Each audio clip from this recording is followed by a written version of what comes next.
Assalamualaikum warahmatullahi wabarakatuh. Hari ini saya Rana bersama Aisyah. akan mempresentasikan negara geotopia kita yang bernama Yukia. Yukia itu apa sih, Aisyah?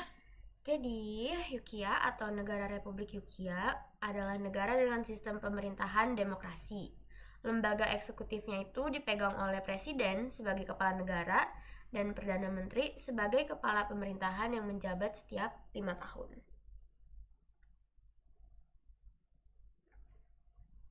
Nah, ini peta dunia di mana Yukia ini berada. Seperti yang bisa dilihat, yang pink-pink ini adalah posisi Yukia di peta dunia. Nah, posisi Yukia sendiri itu berada di antara Rusia dan juga Jepang. Ini Jepang, ini Rusia.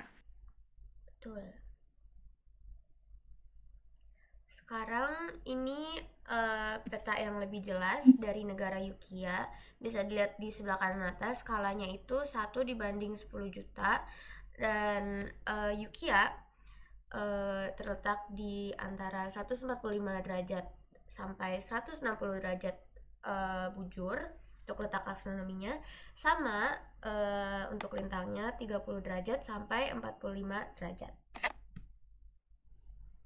Oke, letak geografis Yukia terletak di Asia Timur, tepatnya bersebelahan dengan Jepang dan juga Pulau Kuril.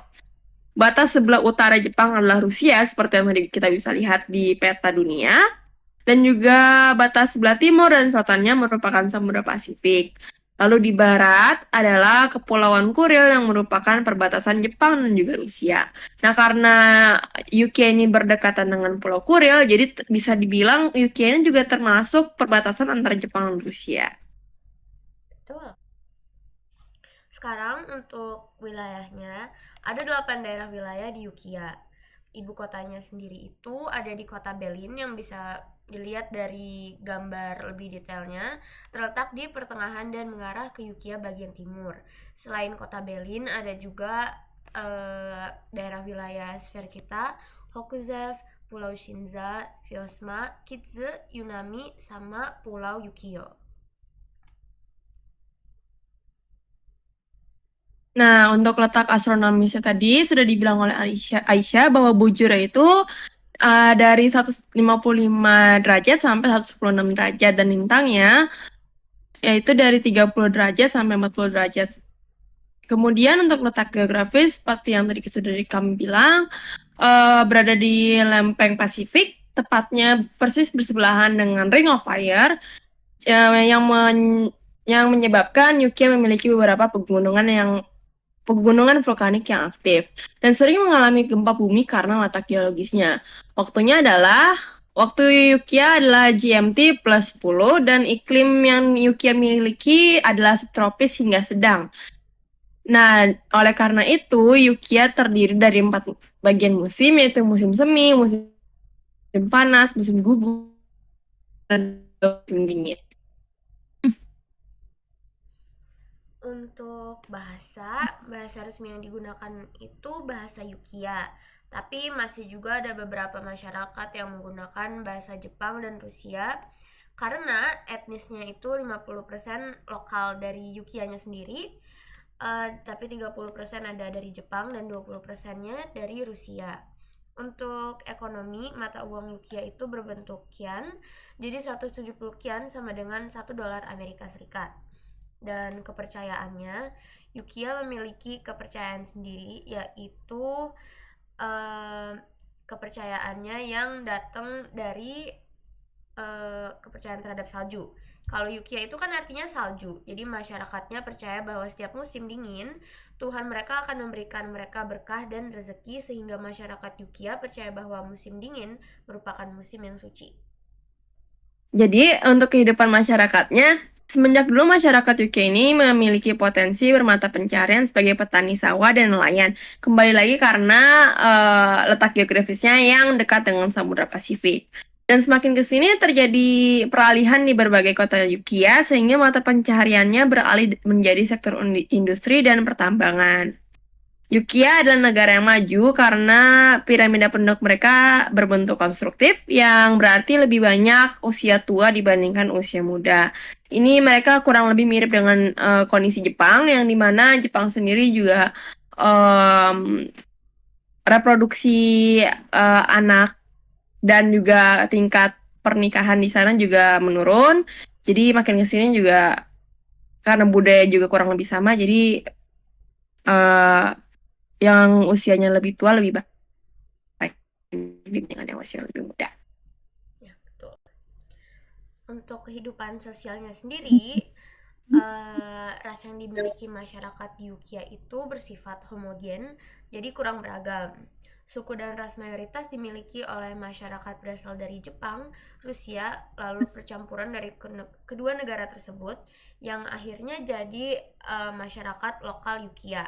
Tapi Yukia dianggap sebagai negara yang toleran dan ramah terhadap pengunjung. Untuk ketimpangan sosial minim karena negaranya udah maju dan kondisi ekonominya juga stabil secara keseluruhan. Pendapatan masyarakatnya juga baik karena masyarakatnya dapat memenuhi kebutuhan hidup sehari-hari. Lalu penyimpangan sosial di negara Yukia juga minim karena masyarakatnya masih taat pada aturan dan berpegang teguh kepada prinsip agama yang mereka anut.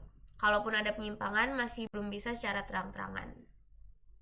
Nah, untuk flora dan fauna yang ada di Yukia itu mereka termasuk pada zona palearktik.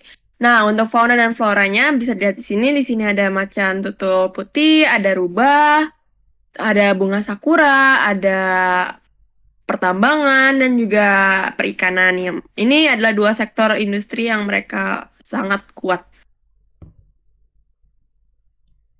Selanjutnya itu pariwisata di Yukia. Kalau pariwisatanya itu termasuk hutan, pegunungan, dan juga perpaduan antara perkotaan yang maju dan bangunan-bangunan tradisional bersejarah. Salah satu budaya terkenal dari Yukia itu kuil-kuil yang setiap pada musim salju digunakan oleh rakyat Yukia untuk berdoa dan berterima kasih kepada Tuhan mereka. Nah, untuk sejarahnya Yukia, jadi dulu tuh mereka sebelum menjadi Yukia, mereka tuh satu pulau itu dibagi menjadi dua wilayah, yaitu Yushin dan juga Kyari.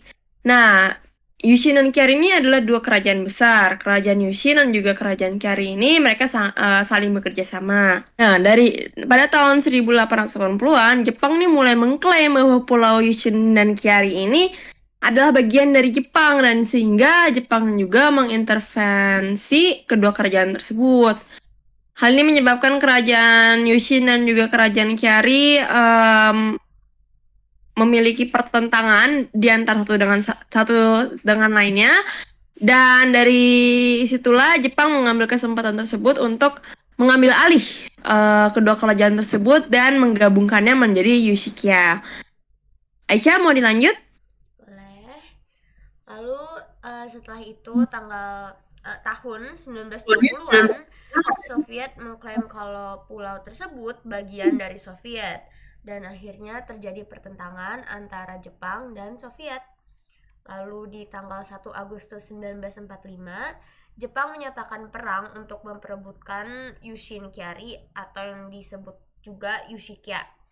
Lalu pada 9 Agustus 1945, Jepang dibom oleh sekutu sehingga kekalahannya di Yushikia secara otomatis diambil alih oleh Soviet. Nah, di periode tanggal 9 Agustus sampai 22 September 1945 terjadi pemberontakan antara rakyat Yushikia terhadap Soviet karena mereka beranggapan kalau Jepang yang tadinya menjadi pemilik dari Yushikia ini udah bom dan Perang Dunia Kedua sudah selesai, mereka beranggapan kalau sudah seharusnya mereka merdeka. Nah, dari 2 September 1945, Soviet memberikan kemerdekaan seutuhnya ke rakyat Yushikia karena mereka menuntut kemerdekaan tersebut. Dan hari kemerdekaan Yushikia adalah pada tanggal 7 September 1945, di mana setelah itu Yushikia mengganti nama negaranya menjadi negara Yukia. Nah, untuk benderanya Di sini kita bisa melihat bendera negara Yugoslavia memiliki 3 warna, yaitu merah, putih, dan biru. Kalau merah menyimbolkan revolusi, kekuatan, dan rasa semangat. Lalu putih untuk perdamaian, biru kepercayaan dan kesetiaan terhadap pemerintah, bintang yang menjadi simbol di bagian tengah lingkarannya itu sebagai harapan bagi seluruh rakyat Yukia. Penempatan lingkaran merahnya di bendera itu merupakan simbolisasi atas bersatunya rakyat Yukia. Secara keseluruhan, bendera Yukia menggambarkan adanya kekuatan dan semangat bagi rakyat untuk mencapai perdamaian secara bersama-sama di bawah pemerintahan. Terima kasih, sekian dari kami. Wassalamualaikum warahmatullahi wabarakatuh. Waalaikumsalam, terima kasih.